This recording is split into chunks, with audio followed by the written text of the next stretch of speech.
Hey, are you getting married or know somebody who is?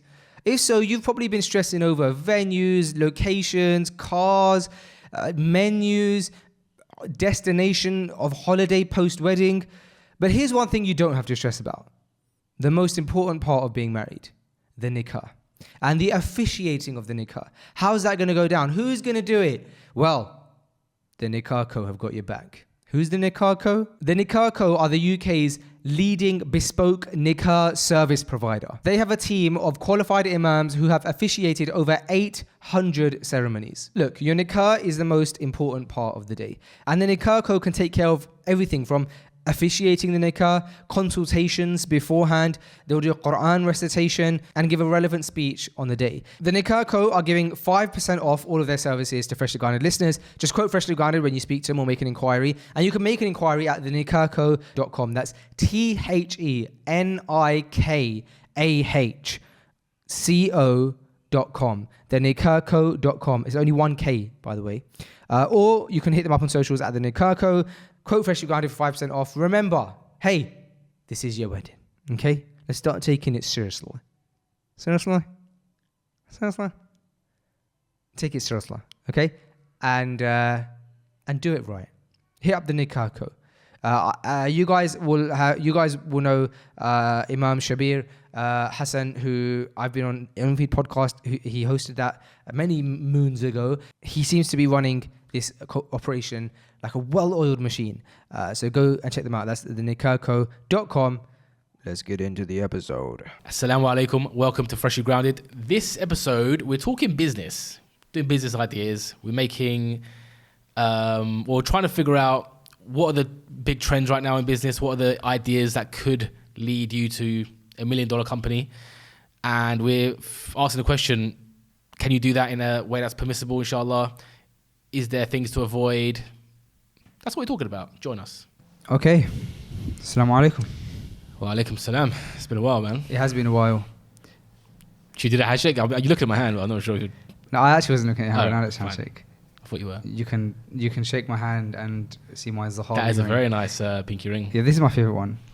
How many were you gifted? Yeah, I've got a cup. Okay. Hey, keep your eyes off my rings, yeah?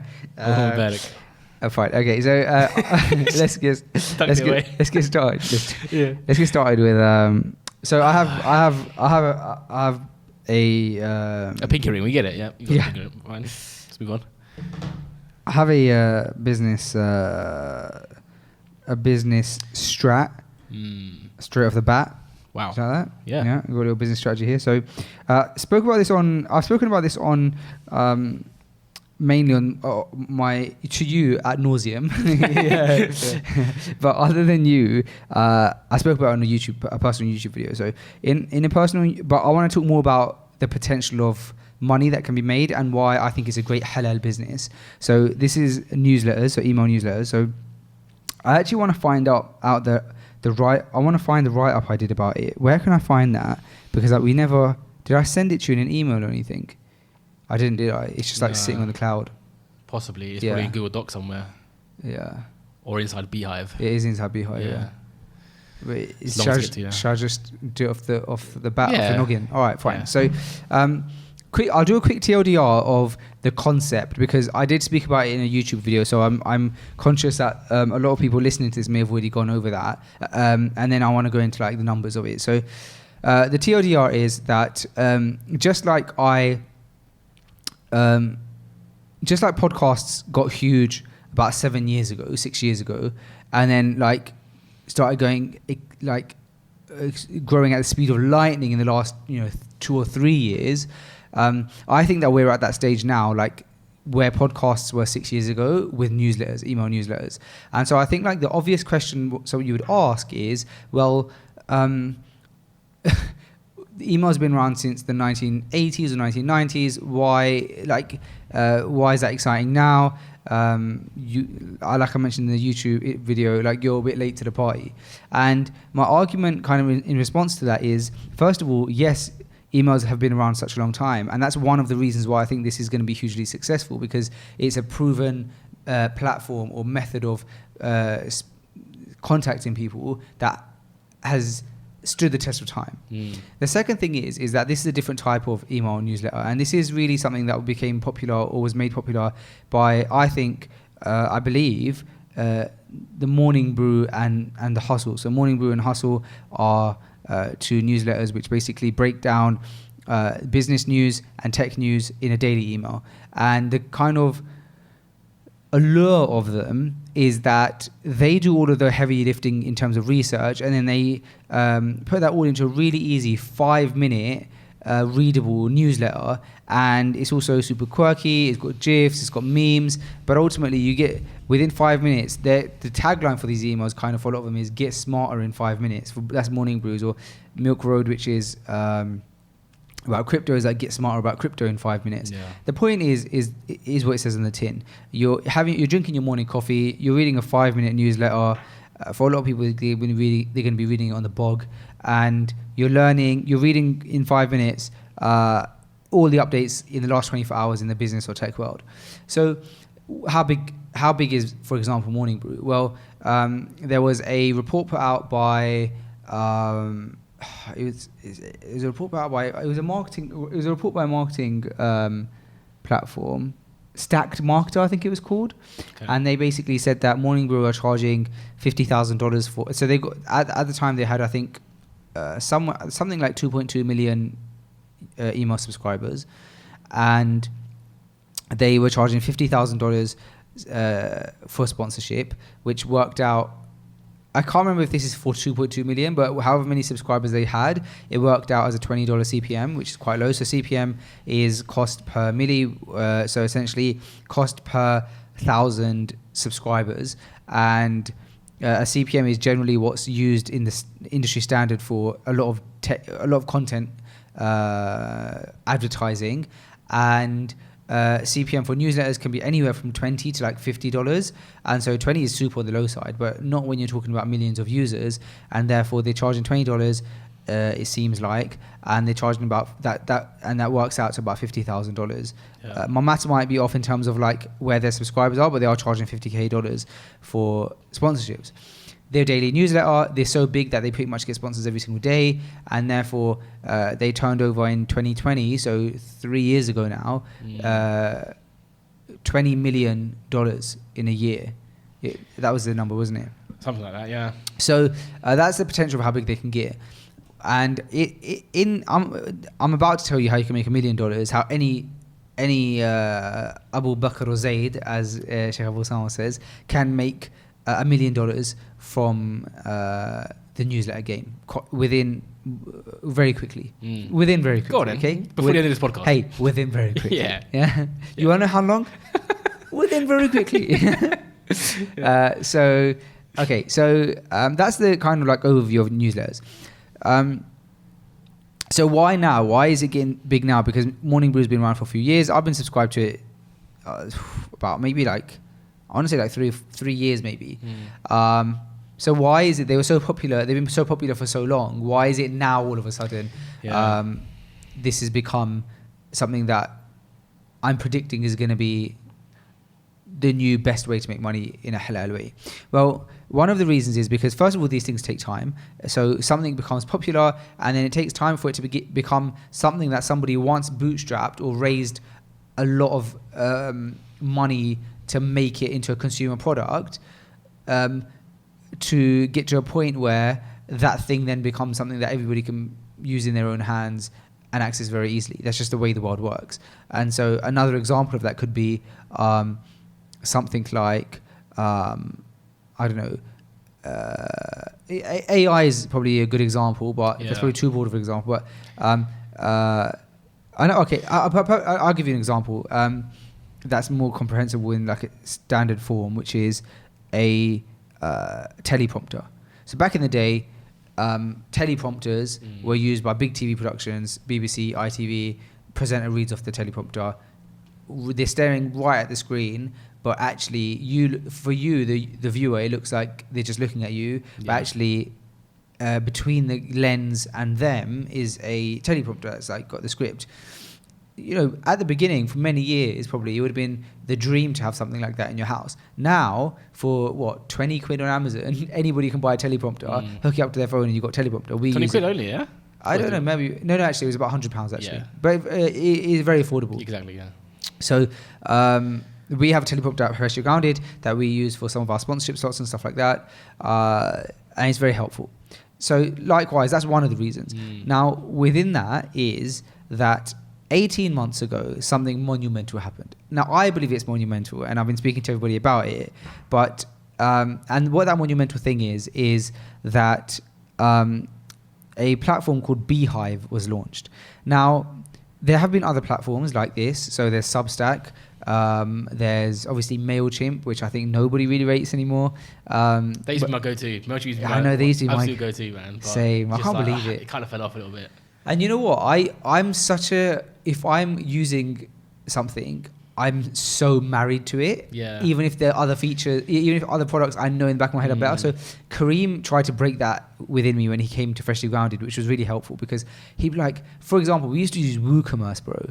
Oh yeah, I used that once upon a time. Yeah, and bro, and then he was like, we should use Shopify, and I was like, bro, like we've got WooCommerce, it works, it's set up, and he's like, because for me it's just like, oh, that sounds so long. Yeah. I might even be convinced that Shopify is better, but I'm just on WooCommerce now. Yeah. Alhamdulillah, bro, he switched it because Shopify is amazing. 100 times better than WooCommerce. Yo, bro. Easily. Yeah, I mean, there's so many advantages, just like the fact that WooCommerce you're self-hosting. Yes. And so if there's any bugs, you have to fix them yourself.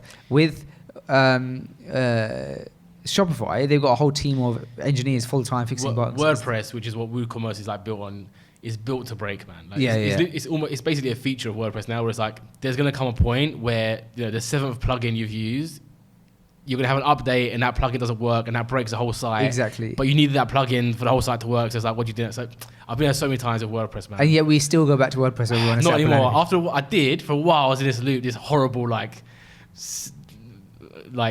destructive loop for just using WordPress, although it was horrible. But after a while, I just said, no. After a few years, I was like, I'm done. I hate using WordPress for ages now. I hate WordPress, but I still use it as my go. If I need to quickly set something up, I'll use WordPress. You're in the dark place that I used to be in. Yeah, but I don't set up websites anymore. I will help you out with this. I don't. We'll get through this together. I tell you what, though, bro. The go-to. Do you know what the go-to place is now for setting up websites? Squarespace. You think? I think a few years ago, yes, there was obviously Squarespace, Wix, and stuff. But bro, the one that's taken over now is Webflow. Oh yeah. Everyone's using Webflow. Yes. From beginners who don't understand code to developers. I think when you cross that, I'm going off on a tangent here, but when you cross that line where you can actually relate to beginners and to you're respected by developers and they're not offended that beginners are using it, you got a very, very special product. And that's what Webflow have right now. And there's not many products that are able to balance the two very well. You either specialize for experts or you are for beginners and therefore experts don't give you any respect. And I think Wix and Squarespace are experts would turn their nose up at them. Whereas experts and beginners all use Webflow. It's an amazing product. Webflow is it's a slight, they've smashed it, Webflow. But it's a slight notch above the beginner. Where it's is it? Slightly yeah, I imagine so. They've done it very well though, because a complete beginner can use Webflow, but it's just a Wix, for example, is almost done for you. It's just drag and drop. And it's there's nothing else to it. You can't really get lost in Wix, whereas you could potentially get lost a little bit in Webflow if you don't stay in your lane. But yeah, they've smashed it. What you just said, I totally agree. They position themselves, and the product is positioned such that both sides are not just pleased, but they're building interesting things with it and stuff like that. Yeah, I think Shopify have done the same thing. And if you go to any developer now, they'll recommend Shopify. Yeah. And there's another product that came to mind. Can't remember. Anyway, back to the newsletter. So where did I leave it? I said, oh gosh, I said that morning. Okay, fine. So. Yeah. There was always platforms like Substack, for example, which offer you the ability to do this. But what Beehive did is Beehive came around 18 months ago. They raised over 4 million as recent as September. They had their most recent round. And in 18 months, they've grown faster than any other platform. They've already hit $1 million annual recurring revenue, and they're just smashing it. And what they've done is Substack is a bit of a... The best way of describing Substack for me is it's like your grandma's house. The walls are yellowy, old wallpaper that you remember from childhood. She's got the old style kettle. Grandma, update your kettle. Yeah. It's time to update. Get the AI kettle. Right. And Substack reminds me of that feel of like, I've come to my grandma's house. That's fine, but I'm here. And I don't know if I'm going to share my grandma's house. I don't know if I'm going to like post it on Instagram. I'm not going to take selfies in it, but I appreciate it's got me a nice warm vibe. Beehive comes along and Beehive says, hey, I'm a penthouse in Dubai. Yeah. Take pictures of me. Oh, wow. Yeah? Okay. So Beehive's come along, and Beehive is basically being created by ex-Morning Brew. I think Tyler Denk is Morning Brew's employee number 2. Oh, really? I might be wrong. So these ex-Morning Brew. So these guys know TLDR newsletters, and they've created this product, Beehive, that's specifically for people who want to create daily or weekly, regular email newsletters. They don't want the faff of figuring out code. They just want very basic design features. It's the Apple of newsletters. And it's not super customizable, but that's the sell of it. Yeah. They're releasing new features day by day, even just following their building in public. They're following, if you're not, follow Tyler Denk and EJ. I think EJ White is his name. I've spoken to both of them on email. They plan to come to UAE, I think, towards the end of the year. So we're going to do like a dinner or something. Nice. Lovely guys. They've been so helpful. I've been speaking to them about generally just about like newsletters, the Muslim market and stuff like that. And bro, they're killing it. So Beehive has started, and so let's talk about money now, right? So you got an idea. How are you going to make money now using Beehive? First of all, Beehive is a free platform. But if you want to, it's very much so worth I think it's free. The first 300 subscribers are free, right? And then maybe 250. 200, something like that, yeah. But also, like, you'd want to upgrade so you can get custom domains, custom landing pages and stuff like that. But how do you make money? Let's talk about the nitty gritty. So recently, a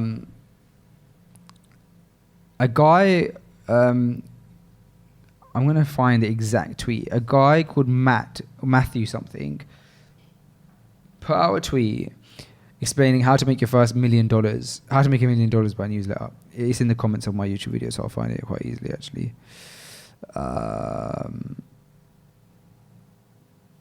It looks like Greenwood is going on a loan. Sorry, I don't know. Probably some foreign. No. I want to click that video, but I'm not going to because we're on a podcast.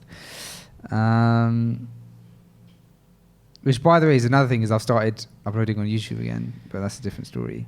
Okay, so how to make $1 million from newsletters. You're sitting at home now, you're listening to this pod, you're going, I don't mind, I've got an interest in something. Yeah. I could write a newsletter about it. Yeah. And I think, just on that point though, I want to say, because you're speaking about Morning Brew, the hustle, if you've got an idea, try to position it in the... Try to give it to us. Just email it to me and leave it alone. I'll take care.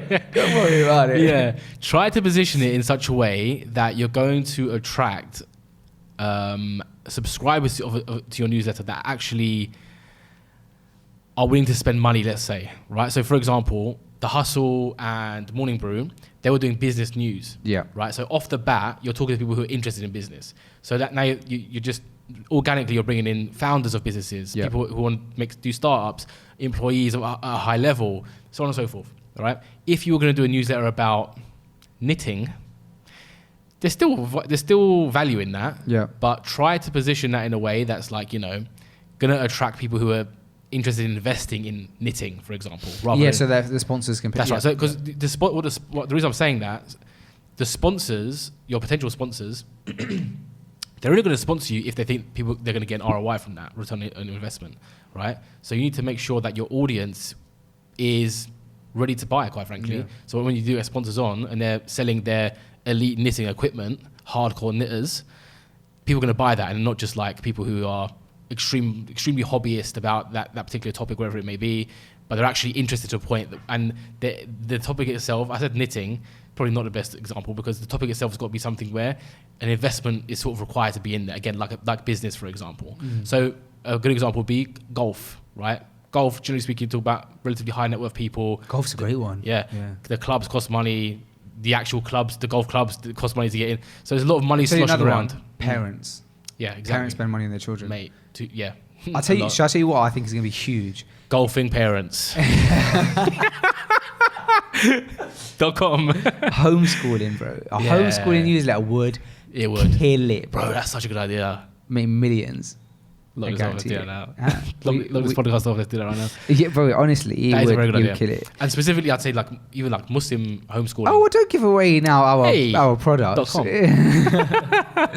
All right. So Matthew McGarry is his name, and he put out this tweet, and he put out 4 different ways you can make $1 million with a newsletter, but I'm just going to talk about one, and then if you're interested, you can find the rest through his tweet, which will be in the description of my YouTube video on my YouTube channel. I can't be bothered to put it here. Description's just a link to that. You have to put it in work. Yeah. Okay. So he says he's got 4 different methods: the hybrid model, sponsorship model, lead generation model, and course and coaching model. And we're just going to talk about the hybrid. Okay. So here's the hybrid model that he suggested. Generally, so simply put, this is using both ad sales and courses to drive revenue. Generally, newsletters will send 2 or 3. A newsletter with this model would send maybe 2 or 3 times a week. They'll sell 1 ad in each newsletter, and they would also create a low-priced course. Okay. Let's do it let's just talk about it in the context of homeschooling. So you've got a homeschooling newsletter, you're sending out emails 2 or 3 times a week, you're sending an ad in each newsletter, and you've got a low price course about homeschooling. Yeah. So at 100,000 subscribers and a 50% open rate, now we need to speak about open rates because open rates are very important here. And I'm actually going to pause and talk about open rates very quickly. So open rate is essentially out of your subscribers, how many people open your email. So out of 1,000 subscribers, if 500 people opened your email, you'd have a 50% open rate. Now, why is that important? When investors are investing, there's 2 things that they're looking at. They're looking at your CPM and your open rate. The higher your open rate, by the way, the higher your CPM can be, your cost per milli. Now, what's a great CPM? An average CPM is 25%, or within the mid-20s, maybe 20 to 25% for most businesses. For an email newsletter, 25% won't cut it. CPM or open rate? Open rate, sorry. And a good open rate is 20 to 25%, or standard. That's good if you're a business. If you're a newsletter and you're trying to kill it in this game, hey, you ain't cutting it. Yeah. That's dog water numbers right there. Yeah, exactly. Yeah. You want to be hitting between 35 and 50%, which is difficult. Yeah. How do you do it? You ruthlessly cut your subscribers. So Morning Brew will send every now and again an email to their subscribers saying, hey, are you still viewing these emails? If you're not, we're going to, or reply to this email, reply to one of our next few emails by hitting OK or something like that, and you'll stay in the list. And like that, they just shed readers. Yeah. And you'd think that's counterintuitive because the more readers you have, the higher you can charge.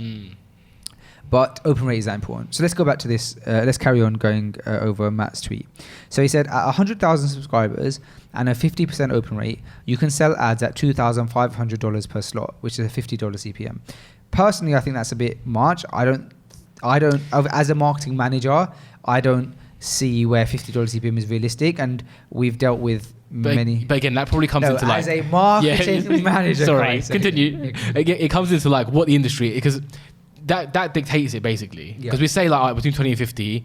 Why is 120? Why would one user be 20 and one would be 50? It's because of who is their audience. True. That's 100% true. Is it like if your newsletter is about luxury watches, they're gonna pay 50. Yeah. If it's about knitting, it's 20. Yeah. Do you know what I mean? That's basically what it is. You're right. Yeah. It depends on your audience, the propensity to buy, how warm the lead is, and so on and so forth. Okay, so let's carry on with his example though. So you got a homeschooling newsletter, 100,000 subscribers, 50% open rate. You're selling ads at $2,500 a slot. So you get 1 sponsor per issue. That means in a year you're making $390,000 in annual ad revenue. Not bad. Not bad at all, son. Now, then, if you can convert 2.5% of your subscribers to buy the $250 course that you're selling, that's an extra $625,000 in annual revenue. Total annual revenue, or TAR, $1,015,000. Now, I do think some of his numbers here are inflated to make $1 million because Yeah. I think that $50 CPM is a bit high. And I also think converting 2.5% of subscribers is a bit high. Yeah, slightly, isn't it? Slightly. Yeah. I think if you're hitting between 1% and 2%, you're good. You know what? I wonder though, because this is why maybe why newsletters also like just quite valuable in of themselves. If you're getting Your subscribers bought in. they're quite bought in. They're quite Yeah. they're quite hot on this stuff, and especially again if you've got a high open rate and a You're right. You know what I mean? It's possible, I think. Yeah, because it's not top of funnel, it's like middle bottom funnel. Man. I haven't looked into that about like what the conversion rate would be in a newsletter, but I imagine it probably would be one of the better places to You're right. 2.5 might be a good analogy. Yeah, fine. So just like that, you made $1 million. Hey, what are you spending your money on? No, I'm joking. So then, okay, first of all, bro, I think our food is very close. So I might have to run downstairs in a second. You might have to carry the pod. No worries. Okay, let's quickly round this up though before we do. $1 million. Well, so then the question just becomes, the only thing you now have to worry about is content, of course. But let's assume that you're doing it. Just running the entire company. Yeah. Put a calculator down. Now you got to launch it. No, the only thing you have to worry about is growing to 100,000 subscribers. That's the hard bit. Yeah. That's the hard bit. But if you can, and there's many methods that you can. We've looked into Twitter ads. Twitter ads are a great way of doing it. Beehive actually have their own boosts. So if you, the tough thing is, can you get to 100,000 or 50,000? There's one other way of monetization that we haven't considered here, which we need to speak about, and that's selling your business, selling the newsletter. Yep. So I don't know if you want to give the Milk Road example while I go downstairs and open the door. Before I do that, I'm going to hand over to you. Fine, go on then. All right. Yeah. Leave it to me. Fine. Yeah. And tell me what you talk about. Fine. Yeah. I'm not going to talk about the Milk Road. Thank you very much. I want to talk Faisal's last point, which was how do you grow it, right? Because I think this is like a fundamental point. Faisal mentioned Twitter, and I think he mentioned Reddit. Twitter specifically, Twitter ads, yes, that's a big one. And if you've got money for ads, then definitely Twitter ads is a place to be right now. But Twitter in general, as in Twitter threads, and this concept that sort of emerged recently, which is following thought leaders in your niche. So again, if you're doing luxury watches or golf, you follow all the thought leaders in the luxury watch space, right? The guys who review all the watches and so on and so forth. You follow them, you turn notifications on for them, and whenever they tweet, you make sure that your newsletter Twitter page is a first to respond with something positive, a positive emoji, just adding to the conversation, but something valuable as well. Keep doing that across the space, and people soon start to associate your brand with the space, with the industry. And of course, they check out who you are, they subscribe to the newsletter, and it goes from there. That's a strategy I keep hearing about that seems to be doing very well for a lot of companies, not just newsletter companies, but brands in general. Another one is Reddit, which is kind of the same concept. If you don't know about Reddit, it's like a big conversation platform where there's tons of niche topics you can dive into, right? Again, we'll stick with the golfing. You join the golfing subreddit, and all the related golfing subreddits, there's probably 10, and you create conversation. You ask cool questions, or you talk about recent news and trends in golf. But more importantly, probably is you find questions about golf and the golfing industry and so on and so forth, and you answer them. And every now and again, not all the time, but maybe once every 5 replies or once every 10 replies, you plug the newsletter. And eventually Reddit sort of, the more value you give in Reddit, the more points you get, and it all builds up. And again, I've heard of somebody having a huge success with the newsletter, specifically with that Reddit marketing strategy. So those are 2 ways you can grow your newsletter without investment. All right, Milk Road. So essentially, the TLDR of Milk Road is a crypto newsletter that was essentially started and sold within a year. I think it was 10 months. And I don't know, they didn't reveal the actual fee, but I think it was above $2 million. I think it was like, they kind of alluded to it in one podcast. It was like, if I had to guess, I'd say between $2 and $5 million. Maybe if Faisal coming now, he can tell me exactly what it was. But they essentially grew that in 10 months and sold it for between $2 and $5 million. Faisal, how much did Milk Road sell for? Was it 2? They alluded to the sale of... so it's 7 figures, so between 1 and 10 million. Yeah, but I think there was one podcast where they sort of went a bit more like thing. I think I got the feeling it was like between 2 and 5 or something like that, or 2 and 10. Yeah, I think it is between 2 and 5. Something like that, isn't it? I think it was between 2 and 5. I don't think it was 10. Look, look, bro, how many subscribers do they have? So they had 250,000 subscribers in 10 months, which is quite in 10 phenomenal. months. I want to caveat that though, with like the guys who started, like Sean, for example. He had a substantial following before, so that sort of helped. He did, and that did help. But as you said, he cheated. No. As you probably have mentioned, there's great growth tactics like Twitter ads and stuff. Yes. So so now let's close off this discussion because I want to hear your one as well. And so we've done half of this pod on this. Let us know if you guys enjoyed that case study. Let's talk about the halalification of it. Why is it halal? Why am I talking about it? Why do I think it's a great halal job, halal business? Well, first of all, if you put your everything into it, this could be a one-man or one-woman job. It would be so much better if you have a copywriter, you have someone outreaching sponsors, but you can do it alone. And so in that sense, it could be halal in the sense that you're not going into an office. I'm just laughing because I'm like, you could do it alone, you'd be alone. That's not the reason that it could be halal. The point of it is that you can be super flexible. So you don't have to go into an office, you don't have to go free mixing. You're running your own business. You're able to work around your own schedules. You can go to the masjid, you can be at home with your kids or whatever. So that's one reason. Another reason I think it's great from the halal perspective is because you can create a newsletter. Most of these can very easily be halal without you having to, a lot of times to get like earn a halal income, you have to very specifically probably work in a Muslim industry. Whereas this way, if your niche, if what you know by trade is that you're a data scientist or you're a painter decorator, you can create content around being a painter decorator. And what a great thing, a niche to do it around. So essentially tips about managing clients, tips about like painting, decorating and so on and so forth. And then you get someone at B&Q who comes around and says, we'll pay you, you got 50,000 subscribers, we'll pay you $1 million for that or whatever and buy it off you. That's a great example of like, you wouldn't think that's valuable. But if you've got 50,000 people who are DIY experts or they own their own businesses. And a 50% open rate. There you go. They own their own sort of paint decorating business. Home-based B&Q, all these guys looking at that thinking, mate, that's prime meat. It's prime meat because if you think about it, A5 Wagyu right there. Let's do some bro maths quickly. So let's say B&Q sell a product for, let's say it's coming up to a particular busy season and they get an average DIY basket purchase of what DIY stuff is expensive. Let's say an average like 70 Can quid. be. Just a £70 average purchase basket. Yeah. So camera's still on. 25,000 people are opening it. Let's say they have 2.5% conversion, like Matt said. So what's 50,000? 2.5% of 50,000 is 1,250 pounds. 1,250 people. I got all those like sums running around my head. Like I think it's but no, I don't know. Yeah, it's I believe it's 1,250 people. So 1,250 people times 70. Because that's the conversion that many people. They're making £87,500 from one email blast. Not bad, is it?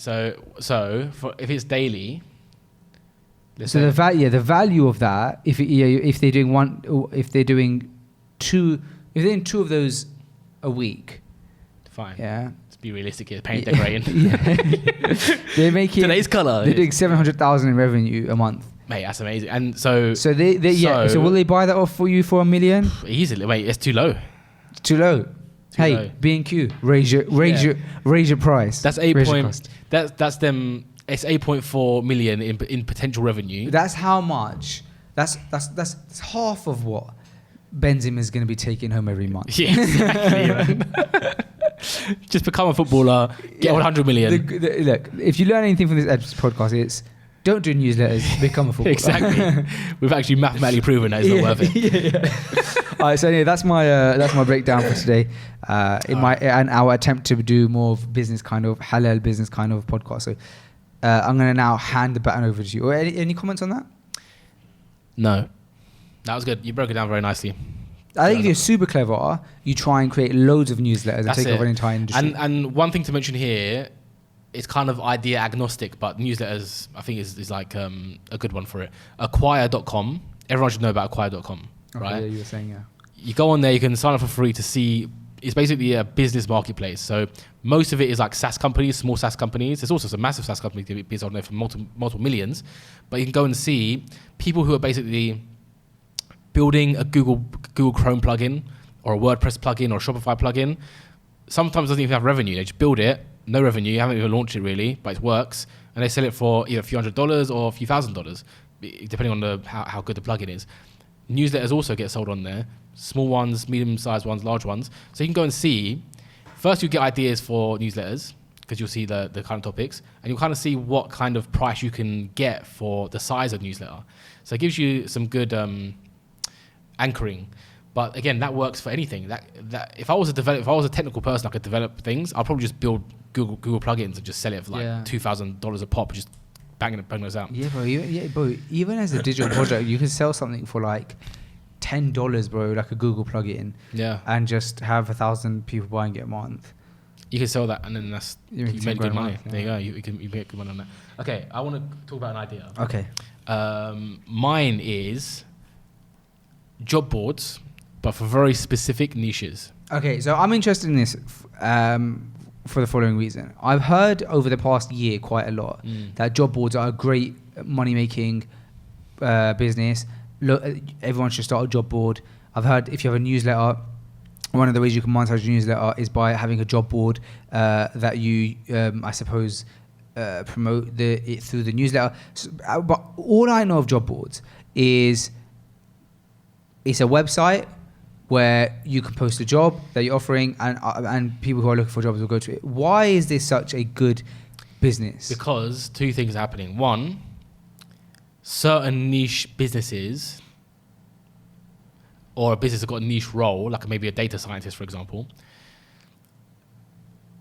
they have got a big need to hire a data scientist, but there's not many data scientists that exist, right? So they're willing to pay recruitment companies, job boards, a lot of money to get their job listing in front of that small pool of people who fit the bill, right? So if you're Adobe, you're desperately trying to hire like the best data scientists you can. There's not many of them, but you want the best as well.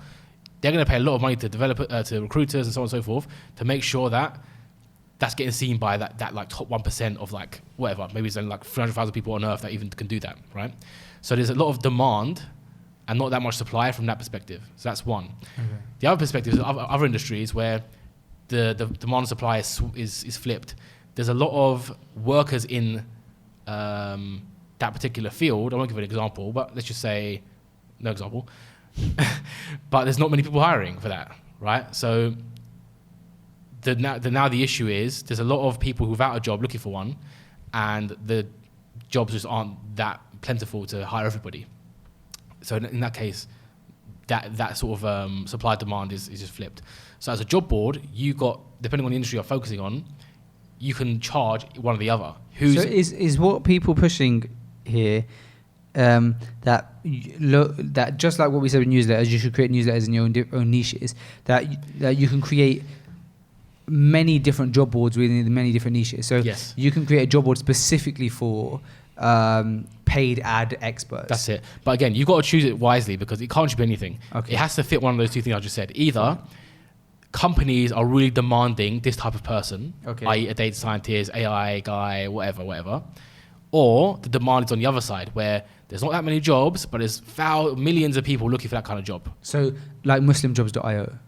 Yeah, that's a good example, right? So there's got to be demand somewhere. It can't be that kind of thing where it's like, there's quite a few bakery jobs, but there's also quite a few bakers. So it's quite nicely evened out, and you can still make money that way by just sort of, being a recruiter type of thing. But there's no like mad demand on either side. Like the baking industry is like, they're doing okay in that sense. Okay. But again, I'll use data scientists because I think that's an actual real example. There's not that many data scientists that exist to fulfill all the roles that people need data science for, right? Okay. So people need more. Pilots is another one. Pilots is definitely that's a real one. We don't have enough pilots right now. So setting up an airline job board, right? airlines will pay a lot of money to be on there because they're desperate to hire pilots, right? So that's where the demand is coming from. If it was the other way around, there'd be too many pilots and not enough airlines to hire them. So in that case, in real life, you're charging the airlines. If it was flipped over on the other side, you charge the pilots to get onto the job board. So wherever the demand is, you charge them to get onto the job board. Really? Yeah. So You could charge both, but obviously it should make sense to like. So break down how the money, how a job board makes so much money, why it's a good business plan from both angles. Right. So first, I'm not an expert at it, but the way you make money, again, let's stick with the pilot example now. There's not enough pilots and airlines need pilots. So you say, cool, we're a job board specifically for airlines. We'll help you hire pilots and hostesses, so on and so forth. We're going to charge, British Airways, $10,000 a year to be on our job board so that they can list their jobs with us. Yeah. And then now it's your job to say, well, because they're going to ask you, why should we post it here? You guys actually getting traffic?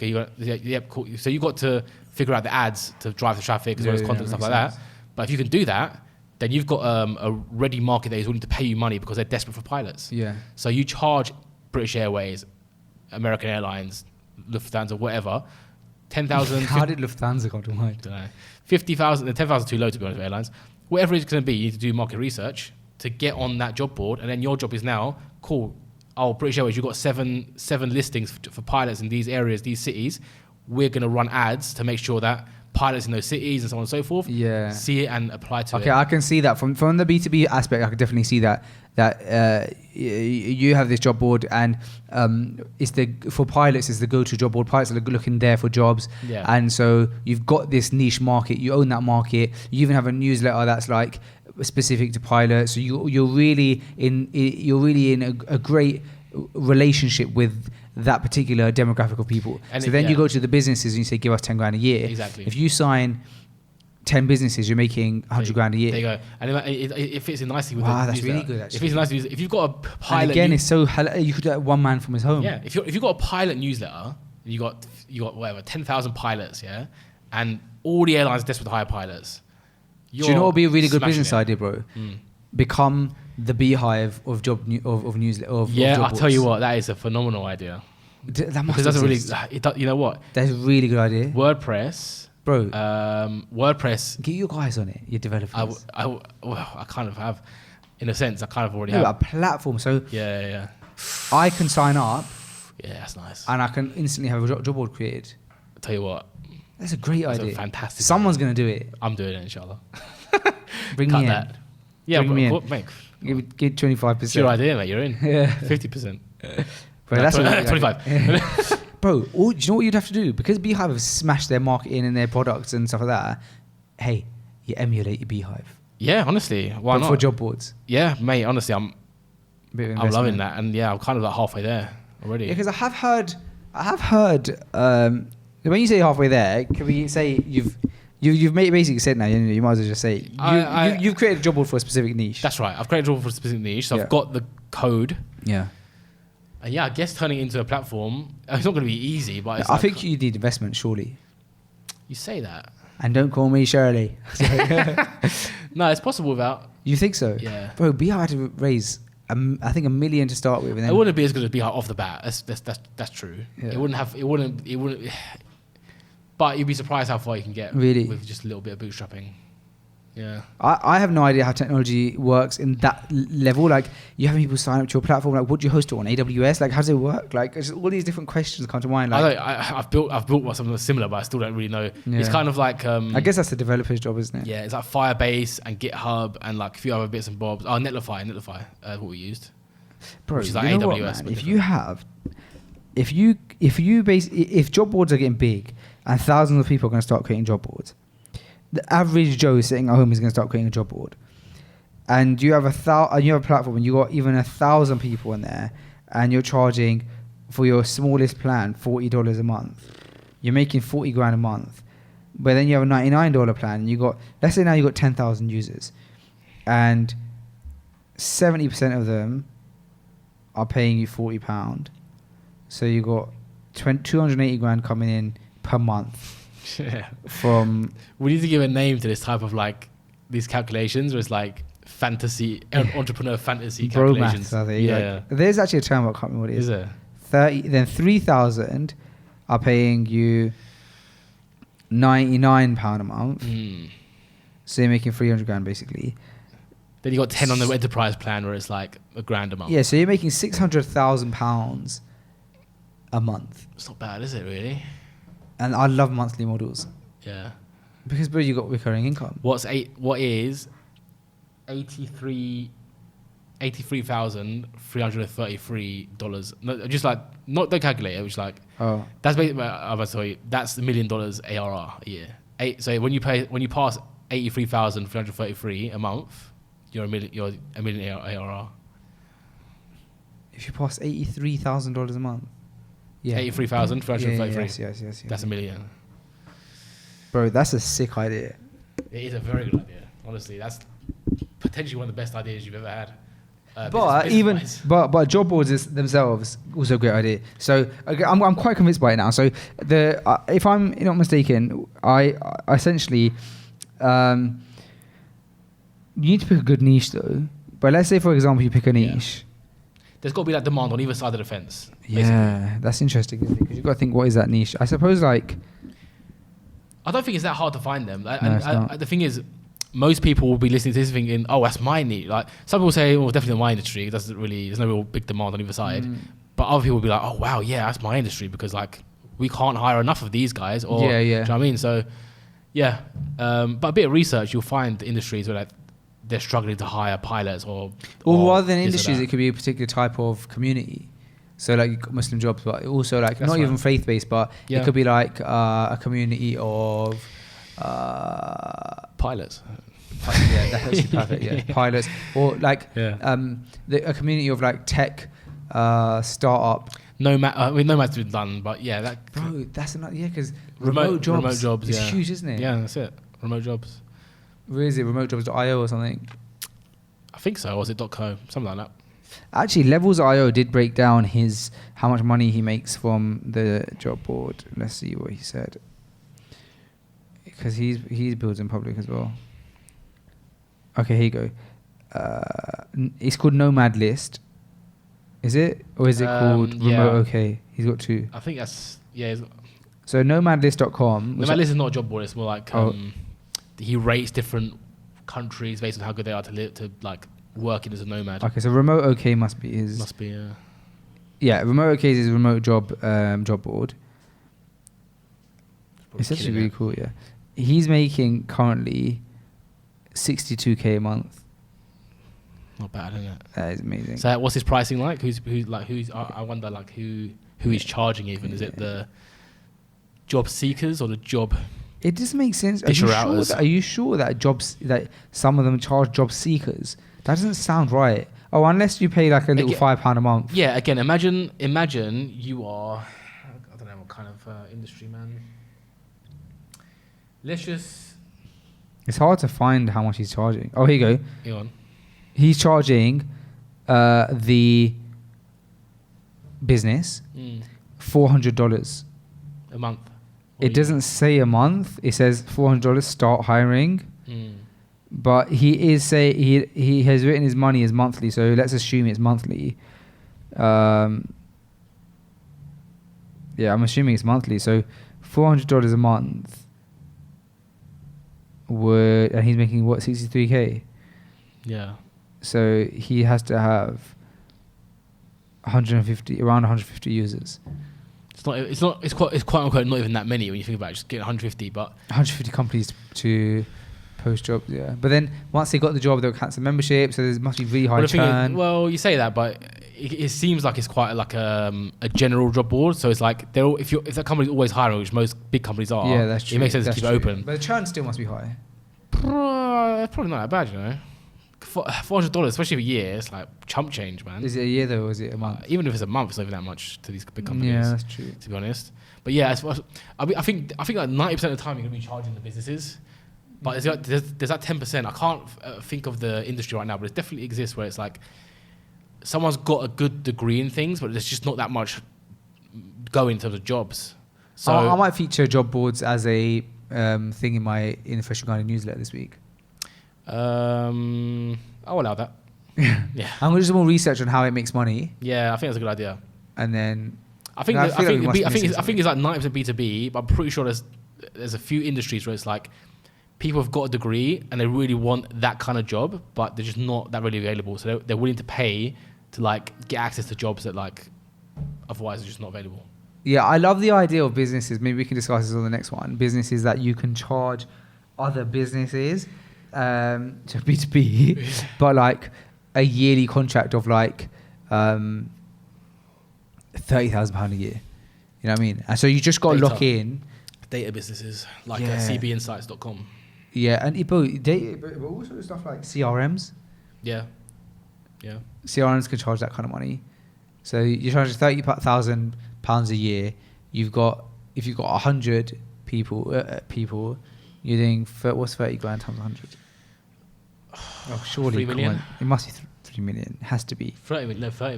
30,000 30 million. times 100 is 3 million. Yeah. Okay.